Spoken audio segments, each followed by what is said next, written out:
I'm 16 years old. I'm in a counselor office with my dad. My mom's not there. She refused to come. She doesn't like counselors. So let's rewind. How did I get here? Well, my dad decided to develop a camping club, and he moved us out to this backwater town, the middle of nowhere, and I was a budding teenager. I was trying to fit in.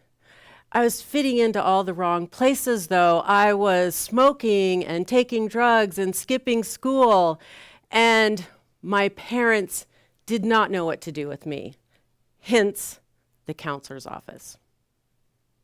Well, I had this amazing black fingernail polish that had this silver glitter in it. I was so ahead of my time. And that counselor took one look at my fingernail polish and he said, "Get that whore paint off." I was devastated. He might as well have slapped me in the face. I felt humiliated and shamed. And I had the thought, well, if this guy's trying to help me out, what am I to do? I had this deep yearning to know that I was okay, that I wasn't broken, that I was worthy.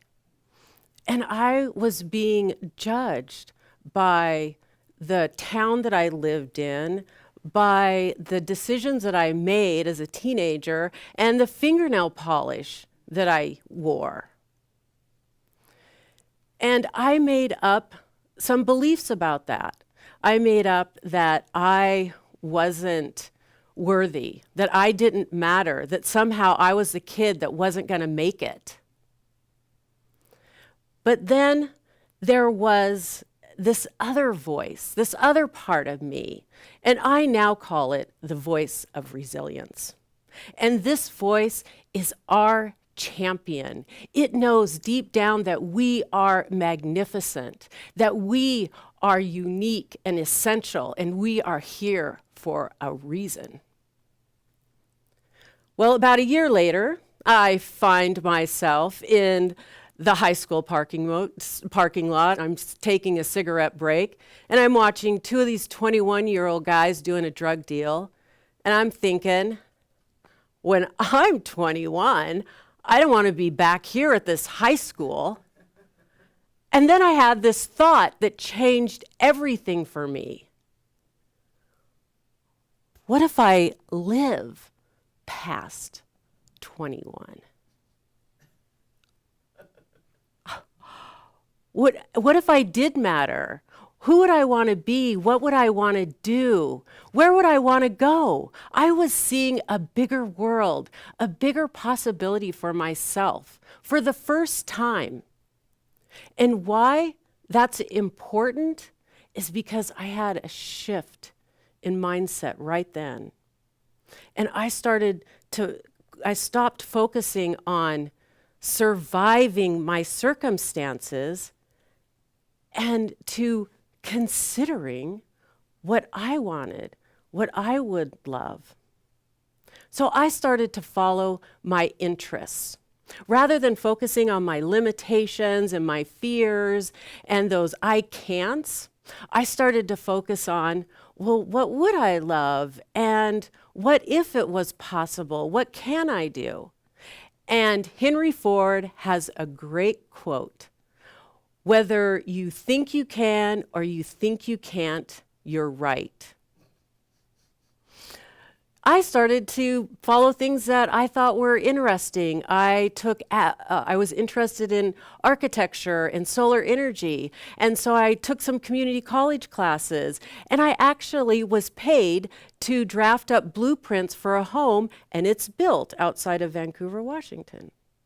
I went on a great adventure gold mining to Northern California with Dan the Man from Canyon Dam, but that's a whole nother story. I went to college when I was 23. I know most people are graduating at 23. But it was the perfect time for me. I earned a degree in forest management, and I became an expert in my field in environmental policy. I later moved to my dream state, which was California, the Northern Sierras, and I love it. And I was 32 at the time. And then I went back to college. I got a master's in organization development, and it's rooted in the psychology of transformation. And I didn't know how I was going to do all of these things. If I would have thought about the how, that would have been way too daunting. What I did is I thought about what did I really want and what is the next step that I could take. And this became my guiding principle in my life and then later in my teaching and coaching. Most of us have been trained to really focus on the how.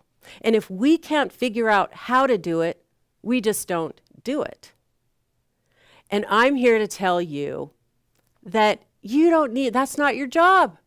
What your job is to focus on the what you would love, and what is that next step that you can take.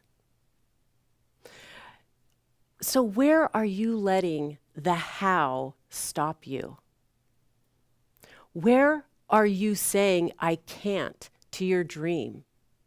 Because your dreams matter. They're important, not just for you, but for everyone, big and small. Think about the people that had dreams. Thomas Edison, electricity. The Wright brothers, flying. Eleanor Roosevelt, human rights. I mean, these are all big people, but think about the people in your life that changed you. I'm thinking about those 21-year-olds in that parking lot, man. I am really grateful for them.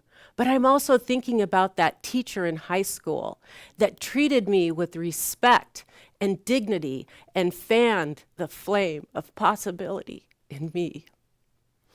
And that she had a dream once, and her dream was to be a high school teacher. And she did that. She took those steps to find herself in front of me at that time to change my life.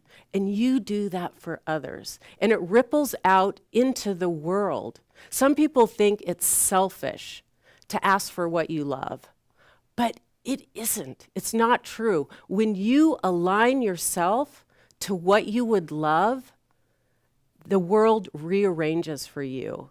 People show up. Opportunity arises.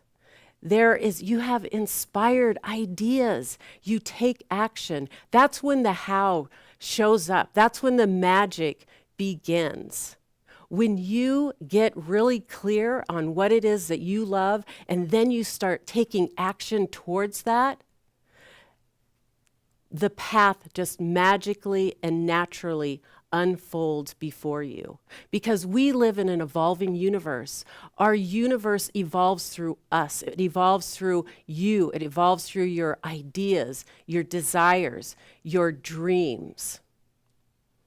And that's why you're here now, to contribute to the world. You are unique and you are essential. So I'm going to leave you with this thought. You matter. Your dreams matter. And your dreams will change the world.